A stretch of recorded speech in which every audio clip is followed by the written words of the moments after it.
Good morning everyone, আমি পিউ আপনাদের সামনে চলে এসেছি আবারও একটা নতুন ভিডিও নিয়ে। তো আজকে হচ্ছে সানডে, তো আজকে হচ্ছে সানডে স্পেশাল ব্লগ আমি আপনাদের সামনে শেয়ার করব। তো আজকে বুঝতেই পারছেন কলকাতাতে প্রায় বর্ষা নেমেই গেছে, চারদিক পুরো মেঘলা ওয়েদার, সারাদিন ধরে বৃষ্টি হচ্ছে, সেই প্যাচপ্যাচে ওয়েদার। বর্ষাকালটা কিন্তু খারাপ লাগে না, ভালোই লাগে, বাইরে বৃষ্টি আর বাড়িতে হচ্ছে জমজমাট রান্না, ব্যাস আর কি চাই। তো আজকে বাজার থেকে মানে এসেছিলো হচ্ছে ইলিশ মাছ। তো ইলিশ মাছটা দেখুন মাথা নিয়েছি আর 3 পিস। আমাদের কিন্তু ইলিশ মাছ খুব একটা কেউ খায় না, তো আমরা আর যেহেতু ছিল না, অনেক সদস্য আমাদের ছিল না, তো সেক্ষেত্রে অল্প করেই আমরা ইলিশ মাছটা আজকে রান্না করবো। বাদবাকি আমি ফ্রিজে রেখে দিয়েছি, ওটা আরেকদিন হবে। তো প্রথমেই দেখুন ইলিশ মাছগুলোকে আমি কেটে ধুয়ে পরিষ্কার করে নুন হলুদ মাখিয়ে রেখে দিয়েছি। মাথাটা দিয়ে একটা কিছু করার ইচ্ছা আছে, দেখি কি করা যায়। আর এটা হচ্ছে কাতলা মাছের মাথা, এটা কিন্তু ফ্রিজে আমি রেখে দিয়েছিলাম। আমার বর হাজব্যান্ড, ও কিন্তু কাতলা মাছের মাথা খেতে ভীষণ ভালোবাসে, তো সেই জন্য কাতলা মাছের মাথাটা আমি আজকে করব। তো চলুন, আজকে ইলিশ মাছটা আমি একদম কাঁচা ইলিশ রান্না করব আর একদম সিম্পল ওয়েতে করব। ইলিশ মাছ আমার একদম হাবজি গাবজি কিছু ভালো লাগে না, একদম সিম্পলভাবে করব। তো চলুন সেটাই আপনাদের সঙ্গে শেয়ার করি। কড়াইতে বেশ খানিকটা আমি সর্ষের তেল দিয়ে দিলাম, তেলটা গরম হোক। ইলিশ মাছ কিন্তু সর্ষের তেল ছাড়া একদমই হয় না, সর্ষের তেলেই কিন্তু ইলিশ মাছ সবচেয়ে সুন্দর লাগে। আর এদিকে হচ্ছে দেখুন কালো জিরে নিয়ে নিয়েছি হাতে, এতে অল্প পরিমাণে একটু কালো জিরে দিয়ে দিচ্ছি। আর এর সাথেই আমি হচ্ছে একটা জায়গায় হচ্ছে সর্ষে গুলে রেখে দিয়েছিলাম, সানরাইসের সর্ষেটা আমি ইউজ করেছি। আপনারা চাইলে গোটা সর্ষে শিলে বেটেও দিতে পারেন। সানরাইসের সর্ষেটাও কিন্তু খারাপ লাগে না, বেশ ভালোই লাগে, আমি তো করি। পাবদা মাছ বলুন বা ইলিশ মাছ বলুন, বেশ ভালোই লাগে টেস্টটা, কিন্তু খারাপ লাগে না। দেখুন কাঁচা লঙ্কা দিয়ে দিয়েছি প্রায় 4-5টার মতো। আর এদিকে আমি যে এই সর্ষেটা গুলে রেখে দিয়েছিলাম সেই সর্ষেটা দিয়ে দিয়েছি, আর তার মধ্যে একটু হলুদ দিয়েছি, আর এই যে সামান্য নুন দিয়ে দিলাম। দেওয়ার পরে হচ্ছে কাঁচা মাছটা আমি এর মধ্যে দিয়ে দেবো। আমি কিন্তু মাছটা কোনো রকমভাবে আলাদাভাবে ভাজিনি, আজকে ভাবলাম একটু কাঁচা মাছ খাওয়া যাক, তো এই যে কাঁচা মাছটাই আমি কিন্তু এই সর্ষের মধ্যে দিয়ে দিলাম। দিয়ে ব্যাস অল্প কয়েক মিনিটের জন্য আমি এটা একটু মানে ভাপে হতে দেবো। হওয়ার পরেই হচ্ছে আমার ইলিশ মাছটা রেডি হয়ে যাবে। আর এখানে কিন্তু অবশ্যই আপনারা কাঁচা লঙ্কাটা একটু বেশি করেই দেবেন, কারণ গুঁড়ো লঙ্কা একদমই ইউজ করবেন না, ইলিশ মাছ কিন্তু কাঁচা লঙ্কাতেই বেশি ভালো লাগে। তো এবার আমি এটাকে মাছগুলো দিয়ে ব্যাস 10 মিনিটের মতো একটু ঢাকা দিয়ে রান্না করে নেবো। দেখুন আমার ইলিশ মাছটা প্রায় এখানে হয়ে গেছে, ইলিশ মাছ তো খুব নরম, তাই হতে খুব একটা সময় লাগেনি, প্রায় কমপ্লিট হয়ে গেছে। এবার গ্যাসটা বন্ধ করে আমি ওপর থেকে একটু কাঁচা সর্ষের তেল দিয়ে দিলাম। আর বলে বিশ্বাস করবেন না, ইলিশ মাছটা কিন্তু দুর্দান্ত খেতে হয়েছিল, আর টেস্টটাও কিন্তু খুবই সুন্দর ছিল। বাস আমার ইলিশ মাছ এদিকে রেডি হয়ে গেছে, আর অন্যদিকে কড়াই বসিয়ে দিয়েছি, কড়াইতে তেলও দিয়ে দিয়েছি। এদিকে তেলটা আমার গরম হয়ে গেছে, এরপর আমি হচ্ছে ইলিশ মাছের যে মাথাটা আছে সেই মাথাটা আমি ভেজে নেবো। আমি ফার্স্টে ভেবেছিলাম যে ইলিশ মাছের মাথা দিয়ে একটু পুঁই শাক করবো, তো বাড়িতে আমার পুঁই শাক ছিল না, আর করার মতো কোনো সবজিও ছিল না। তো ওই জন্য ভাবলাম যে একটু বেগুন ছিল, তো বেগুন দিয়ে আলু দিয়ে ইলিশ মাছের একটা মাথা আমি করব। আরেকটা আমি রেখে দিয়েছি, ওটা অন্য দিন যদি কচু শাক বা পুঁই শাক পাই তো ওটা দিয়ে করবো, এটাই ইচ্ছা আছে। তো আমি কড়ার মধ্যে একটু কালো জিরা আর কাঁচা লঙ্কা ফোড়নে দিয়েছি, আর বেগুন আলু হচ্ছে ছোটো ছোটো করে কেটে রেখে দিয়েছিলাম, সেটা হচ্ছে এই কড়ার মধ্যে দিয়ে হালকা করে ভেজে নেব। বেগুন আলু দিয়ে কিন্তু ইলিশ মাছের মাথা, আমাদের ওখানে আমার বাপের বাড়িতে কিন্তু খুব একটা ইলিশ মাছের মাথা এইভাবে বেগুন আলু দিয়ে চচ্চড়ি আমরা খাইনি কোনো দিনও। আমাদের মানে ইলিশ মাছের মাথা আনলে স্টোর করে রেখে দেওয়া হতো, যখন পুঁই শাক বা কচু শাক বা এরকম লতি ফতি এইসব দিয়েই কিন্তু খাওয়া হতো, বেগুন আলু দিয়ে খুব একটা খাইনি আমি। আমি কিন্তু শ্বশুরবাড়িতে এসে এই বেগুন আলু দিয়ে ইলিশ মাছের মাথার যে চচ্চড়িটা বা বেগুন আলু দিয়ে মাছের তেল চচ্চড়ি, ওটা কিন্তু এখানে এসেই খাওয়া শিখেছি। আর কিন্তু সত্যিই দুর্দান্ত খেতে হয় এটা, বেগুন আলু দিয়েও কিন্তু অসাধারণ খেতে হয় ইলিশ মাছের মাথা বলুন বা যে কোনো বড় মাছের তেল, যেটা সাদা মতো যে তেলটা হয় না মাছের তেল, উফ দারুণ লাগে খেতে এই বেগুন আলু দিয়ে। তো এখানে আমি বেগুন আলুটা বেশ প্রায় ভালো করে ভেজে নিয়েছি, আর এখানে হলুদ গুঁড়ো, লঙ্কা গুঁড়ো আর হচ্ছে নুন দিয়ে একটু কষিয়ে নেবো, কষিয়ে জল ঢেলে দেবো।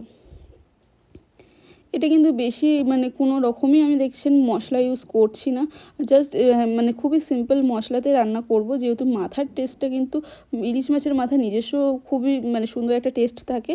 তো সেক্ষেত্রে আমি কিন্তু অন্য কোনো রকম মশলা বা পেঁয়াজ আদা রসুন কিচ্ছু এখানে ব্যবহার করবো না, শুধু কালো জিরে কাঁচা লঙ্কা আর গুঁড়ো মশলা লঙ্কা হলুদ, ব্যাস আর কিচ্ছু না। এবার হচ্ছে এটা দেখুন আমার ফুটে গেছে প্রায়। এবার হচ্ছে মাছের মাথাটা আমি এর মধ্যে দিয়ে দেবো। আসলে এখানে তখন না মানে আমি সবে মানে ঢাকাটা খুলে ক্যামেরাটা করেছিলাম বলে না পুরো সাদা মতো ক্যামেরার এটা পুরো সাদা মানে ধোঁয়াটা হয়ে গেছিলো। তো আমি হাতে ধরেই যেহেতু ক্যামেরা করি তো সেক্ষেত্রে পুরো ধোঁয়া হয়ে গেছিলো লেন্সটা।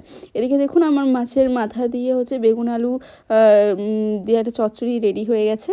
আজকে আমি 3টে রান্না করেছি, কিন্তু একটা রান্না আপনাদের সঙ্গে আমি শেয়ার করতে পারিনি। তো এদিকে গরম ধোঁয়া ওটা ভাত এখানে আমি সার্ভ করছি হাজব্যান্ডের জন্য। ও হচ্ছে রবিবার বা ও কিন্তু যে কোনো দিন মানে ভাত একদম গরম গরম রাখবে, আর রুটিও কিন্তু ওকে গরম গরম দিতে হয়। এই যে ভাই একটু হাজব্যান্ডকে গরম গরম ভাত দিয়ে দিয়েছি, তার সঙ্গে মাছের ঝাল, মাছের মাথার ঝাল, ইলিশ মাছের ঝাল, আর এতে হচ্ছে বেগুন আলু দিয়ে চচ্চড়ি। ও কিন্তু খুব তৃপ্তি করে খেয়েছিল, সেদিনকে বলছিল খুব ভালো হয়েছে। তারপর খাওয়া দাওয়ার পরে আমরা দুজনে একটু বেরিয়ে গেছিলাম। আমরা সেদিনকে গেছিলাম হচ্ছে ওই এতে হচ্ছে সরি হ্যাঁ নিউ মার্কেটের ওখানে একটা ফ্যাশন ফ্যাক্টরি আছে, তো সেখানটাতেই হচ্ছে আমরা যাব। আমার হাজব্যান্ডের একটা জিন্সের প্যান্ট আর একটা হচ্ছে শার্ট নেওয়ার ছিল।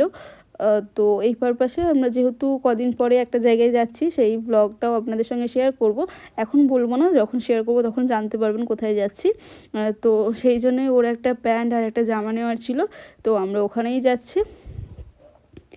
মানে আমরা সেদিনকে এত মানে কিনতে আমাদের বেশি টাইম লাগেনি, আসতেও বেশি টাইম লাগেনি, কিন্তু যাওয়ার সময় মানে এত ঘুরিয়েছে। মানে আমরা ওলা বুক করে গেছিলাম, কিন্তু ওই তারাতলা অবধি গিয়ে তারপর ওখান থেকে ওলা বুক করেছিলাম, কিন্তু ওই যে মানে ওলাগুলো ক্যান্সেল করে দিয়েছিলো, বৃষ্টি হচ্ছিলো তো ওই জন্য খালি ক্যান্সেল করছিলো। তারপরে যাও বা একটা পেলাম, সে তো ঘুরিয়ে ঘুরিয়ে ঘুরিয়ে ঘুরিয়ে নিয়ে যেতে যেতে যেতে যেতে দেরি হয়ে গেছে। আজকে সেদিনকে রাত্রেও আমাদের একটা মানে ফ্রেন্ডসদের মধ্যে একটা মানে ছিল মিটিং ছিল, মানে মিট করার একটা কথা ছিল, তো সেখানেও যাওয়ার ছিল। তো এখানে আস্তে আস্তেই অনেকটা লেট হয়ে গেছিলো। তারপরে এই যে আমার হাজব্যান্ড হচ্ছে ওর পছন্দ মতো একটা শার্ট পছন্দ করে নিচ্ছে। ও বলছে যে সেরকম কোনো ভালো কালেকশান এখনও আসেনি, মানে পুজো পারপাস যে কালেকশান সেটা কিন্তু এখনও পর্যন্ত আমি সেরকম দেখতে পেলাম না ফ্যাশন ফ্যাক্টরিতে।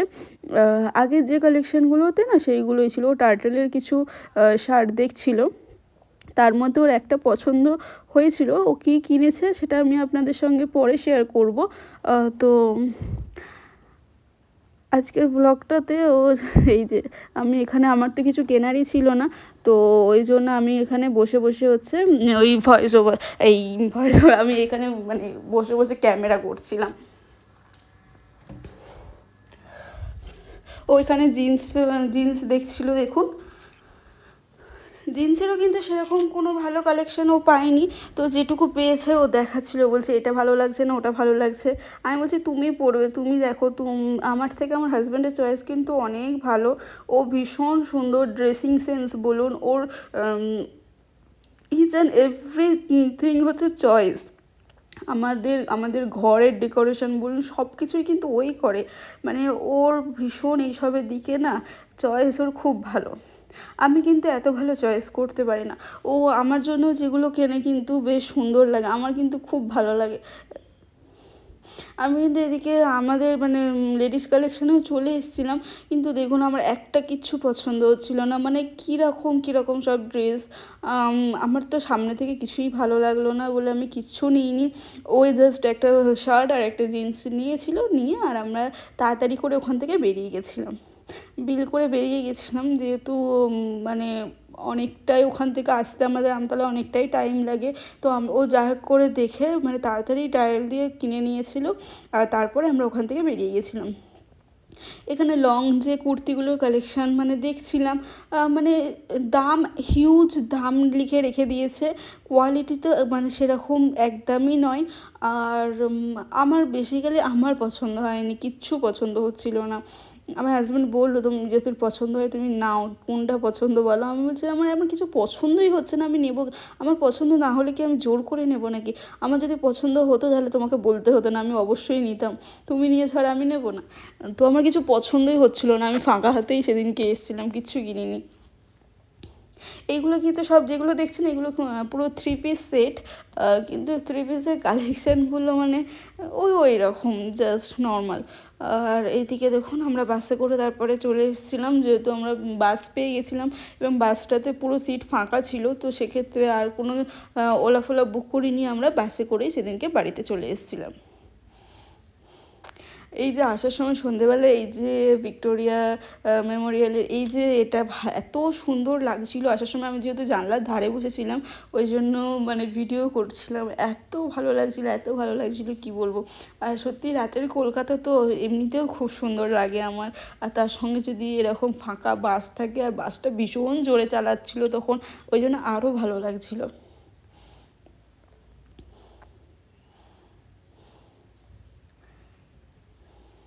কলকাতার রাস্তা সত্যি এত ভালো লাগে না, মানে কলকাতায় গেলেই রাস্তাঘাট দিয়ে মানে বিশেষ করে বাইকে করে আসতে তো আরও বেশি ভালো লাগে। তারপরে এই যে আমি বর হচ্ছে বাড়িতে এসে ড্রেস চেঞ্জ করে তারপরে এসছে, আর আমি ওই ড্রেসেই এসছি। আমি বলি না, আমি একেবারে গিয়ে ড্রেস চেঞ্জ করব। ওরা অলরেডি চলে এসেছিলো এখানে, অনেকক্ষণ ধরে ওয়েট করছিল আমাদের জন্য। তো আমরা অনেকটাই লেট, তখন প্রায় 8:30 পৌনে 9 বেজে গেছিলো। আর এদের তো ইয়ার্কি মানে একদম বিচ্ছিরি মার্কা সব ইয়ার্কি, এইগুলোকে প্লিজ একটু অ্যাভয়েড করবেন। আমাদের এই গ্রুপটা এত ভালো গ্রুপ, মানে আপনি জাস্ট কল্পনা করতে পারবেন না আমাদের এই গ্রুপটা একসঙ্গে হলে আমরা কী হারে মানে ইয়ার্কি মারি, কী হারে মানে করি। এই যে দেখুন এরা এত ইয়ার্কি মারে।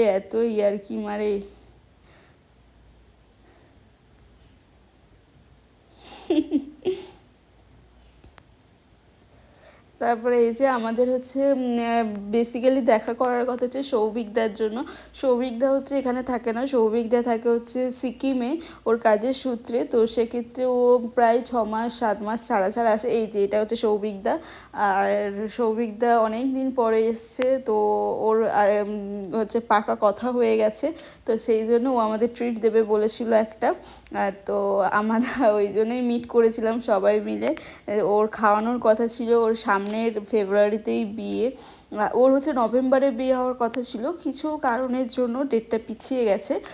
ফেব্রুয়ারিতে ওর মানে ডেট ঠিক হয়েছে। তো আমাদের গ্রুপের আরও একজনের বিয়ে হবে, তো আরও মজা হবে, আরও ভালো ভালো ভ্লগ আসবে, আরও অনেক সুন্দর সুন্দর ভ্লগ আপনারা দেখতে পাবেন। তো দাদা ট্রিট দিচ্ছে। প্রথমেই স্টার্টারে আমরা অর্ডার করেছিলাম, এটা হচ্ছে প্যান ফ্রাইড হচ্ছে ফিশ, প্যান ফ্রাইড ফিশ। এটা কিন্তু ভীষণ সুন্দর খেতে ছিল। যারা আমতলায় থাকেন তারা অবশ্যই বিগ বস যে রেস্টুরেন্টটা আছে না, ওখানে গিয়েই প্যান ফ্রাইড ফিশটা খেতে পারেন, খুব সুন্দর করেছিল। মানে আর এখানে আমরা অর্ডার দিয়েছিলাম হচ্ছে হান্ডি চিকেন, এটা হচ্ছে চিকেন ভর্তা, আর এটা হচ্ছে বাটার নান, এগুলো অর্ডার দিয়েছিলাম। আরও অর্ডার দিয়েছিলাম হচ্ছে মোগলাই। ওখানের কিন্তু মোগলাইটাও খুব ফেমাস, আর ওখানের এখন করে না ভীষণ মানে সব কটা রান্নাই খুব সুন্দর করে। আমরা কিন্তু অন্য কোনো রেস্টুরেন্টে যাই না, শুধুমাত্র বিগ বসেই যাই, কারণ বিগ বসে দামটাও মানে রিজনেবল নেয়, আর মানে খাবার কোয়ালিটি বলুন দুটোই কিন্তু দুর্দান্ত ওখানের। হান্ডি চিকেনটা যখন ওই যে আটাটা রুটিটা যখন ওপেন করলো, এত সুন্দর স্মেল আসছিলো না ওটা থেকে, মানে আপনাদের বলে বোঝাতে পারবো না। আর এটার তো আমি জাস্ট পুরো একদম মানে প্রেমে পড়ে গেছি, প্যান ফ্রাইড ফিশটা আমি যখনই যাবো তখনই অর্ডার করবো এবার স্টার্টারে। তারপরে এই যে সবাই পাতে খাবার নিয়ে নিয়েছে যে যার মতো, আমরাও নিয়ে নিয়েছি, আমার তো অলরেডি শেষ। এই যে আবার চলে এসেছিলো সবার জন্য হচ্ছে এটা হচ্ছে মোগলাইটাও কিন্তু দুর্দান্ত করেছিল ওখানের মোগলাইটাও। আমরা কিন্তু নান বেশি অর্ডার দিইনি, আমরা নান অর্ডার দিয়েছিলাম 2টো, যেহেতু ওরা সবাই নান খাবে বলেছিল। আমি বলেছিলাম আমি মোগলাই খাবো, বাট হাফ মোগলাই খাবো, আমি ফুল মোগলাই কোনোদিনও একা খেতে পারি না। আমি আর হচ্ছে তুহিনাদি যে আমার এই যে ছিল তারা খেয়েছি। তো আজকের ভিডিওটা এই পর্যন্তই, যদি ভালো লেগে থাকে অবশ্যই